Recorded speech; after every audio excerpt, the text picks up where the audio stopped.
que ponto chegamos? Até entendo a torcida de alguns colegas da imprensa, mas a gente não pode colocar o carro na frente dos bois. Nós não podemos colocar o golpe imaginário na frente do candidato natural da direita em 2026. O herdeiro do legado do Bolsonaro ainda é o próprio Bolsonaro. Parafraseando aí um notório senador, famoso por pilotar retroescavadeiras, o Bolsonaro não está preso, babaca. A injustiça contra o ex-presidente ainda não chegou a esse patamar. E nem mesmo a sentença eleitoral contra o Bolsonaro transitou em julgado. Ainda falta o STF participar dessa farsa e aderir à tese ridícula de que uma reunião com embaixadores desequilibrou as eleições por abuso de poder político e uso indevido dos meios de comunicação.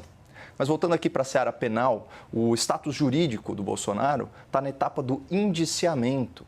Nessa fase, a autoridade investigativa aponta indícios de supostos delitos. Ainda faltam denúncia, julgamento, recursos do processo, tem chão pela frente e Donald Trump pela proa.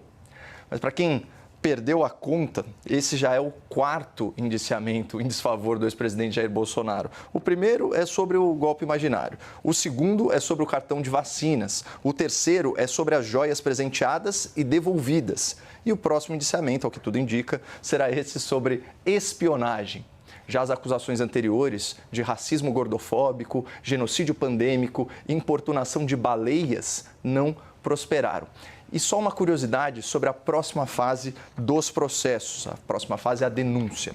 O responsável por denunciar Bolsonaro é o doutor Paulo Gonet, um procurador-geral da República escolhido fora da lista tríplice do Ministério Público. Foi a primeira vez que o Lula fez isso como presidente. E vejam só que coincidência. O indicado do senhor Lula era sócio do ministro Gilmar Mendes e foi o responsável pelo parecer do MP para tornar Bolsonaro inelegível por 8 anos naquele processo no TSE.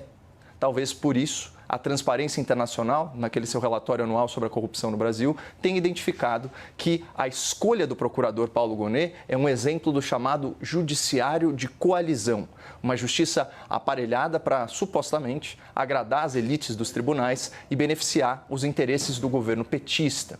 É uma tese interessante. O fato é que não será surpresa para ninguém se a PGR mergulhar de cabeça na narrativa do golpe, com direito a enforcamento de ministro em praça pública, envenenamento de presidente e atentado terrorista com fogos de artifício. Aliás, uma curiosidade reportada pela CNN. A PGR não descarta unificar todas as acusações em uma grande peça de ficção jurídica para tentar enterrar politicamente o senhor Jair Bolsonaro. Contudo, como eu disse lá no começo, é preciso que os processos, é preciso que os recursos se esgotem para a gente discutir um eventual legado de Bolsonaro. Até porque ele é o candidato favorito para vencer as eleições em 2026. Gazeta do Povo, 27 de novembro, vulgo hoje. Pesquisa mostra Bolsonaro com 37% contra 33% de Lula se a eleição fosse hoje. De acordo com o levantamento divulgado pelo Instituto Paraná Pesquisas, se a eleição presidencial fosse hoje, o ex-presidente Bolsonaro teria 37% dos votos, o presidente Lula 33%. Em uma simulação de segundo turno, Bolsonaro aparece com 43% dos votos contra 41% de Lula.